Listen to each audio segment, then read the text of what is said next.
નમસ્કાર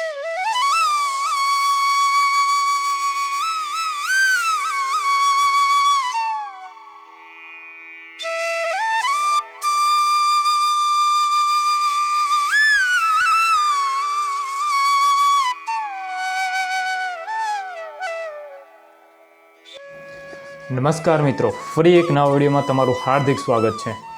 ચાર ધામોનું એક ધામ ભગવાન શ્રી કૃષ્ણ કાળિયા ઠાકરનું ગામ એટલે દેવભૂમિ દ્વારકા, જ્યાંના કણ કણમાં શ્યામ નિવાસ કરે છે અને દ્વારકા ભગવાન શ્રી કૃષ્ણની કર્મભૂમિ છે। આ નગરી વિશેષ ધાર્મિક અને આધ્યાત્મિક મહત્વ ધરાવે છે। અહીં હિન્દુ ધર્મના નાના મોટા અનેક મંદિરો આવેલા છે।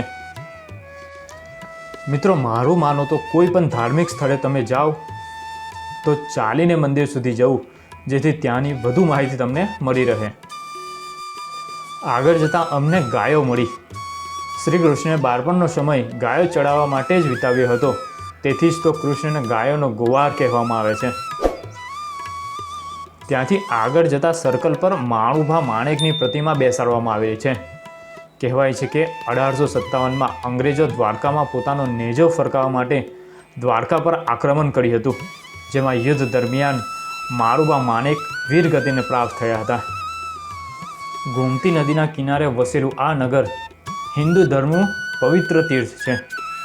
કહેવાય છે કે શ્રી કૃષ્ણના વૈકુંઠ ગયા બાદ તેમણે વસાવેલી દ્વારકા નગરી સમુદ્રમાં ગરકાવ થઈ ગઈ હતી। આજે પણ ત્યાં તે નગરીના અવશેષો મળી આવે છે। ભગવાન શ્રી કૃષ્ણે તેમના મામા અને મથુરાના અત્યાચારી રાજા કંસનો વધ કર્યો। આથી કંસના સસરા મગધ નરેશ જરાસંઘ શ્રી કૃષ્ણ સાથે વેરભાવ રાખીને યાદવો પર આક્રમણ કરવા લાગ્યા। આથી વારંવારના આક્રમણોથી વ્રજભૂમિની રક્ષા માટે શ્રી કૃષ્ણે નવા સ્થળે વસવાટ કરવાનો નિર્ણય લીધો। આ માટે તેમણે કુશસ્થળીની પસંદગી ઉતારી। કુશસ્થળીમાં આવતા પહેલાં શ્રી કૃષ્ણે કુશાદિત્ય, કર્ણાદિત્ય, સર્વાદિત્ય અને ગૃહ આદિત્ય નામના અસુરો સાથે યુદ્ધ કરીને તેમનો નાશ કરીને સમુદ્ર તટ પર દ્વારકાનું નિર્માણ કર્યું। શ્રી કૃષ્ણે દ્વારકા નગરી વસાવીને તેને પોતાની પ્રવૃત્તિઓનું મુખ્ય કેન્દ્ર બનાવ્યું। શ્રી કૃષ્ણના જીવનની ઘણી મહત્વની ઘટનાઓ દ્વારકામાં જ બની।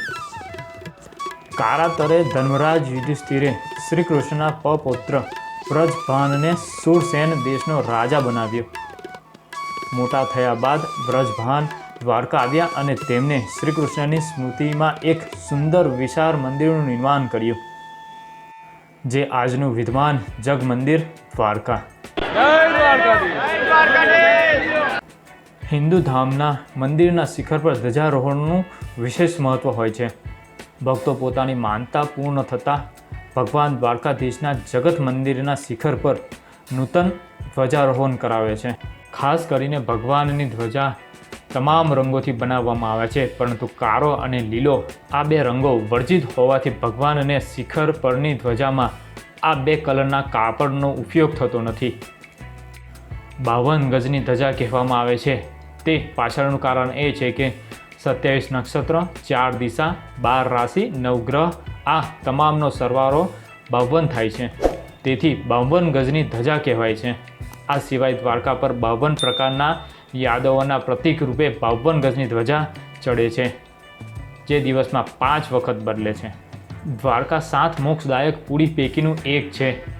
શંકરાચાર્ય સ્થાપિત 4 પુરી, જેમાંનું એક ઉત્તમ ભારતમાં બદ્રીનાથ, દક્ષિણ ભારતમાં રામેશ્વર, પૂર્વમાં જગન્નાથપુરી અને પશ્ચિમમાં દ્વારકાનો સમાવેશ થાય છે।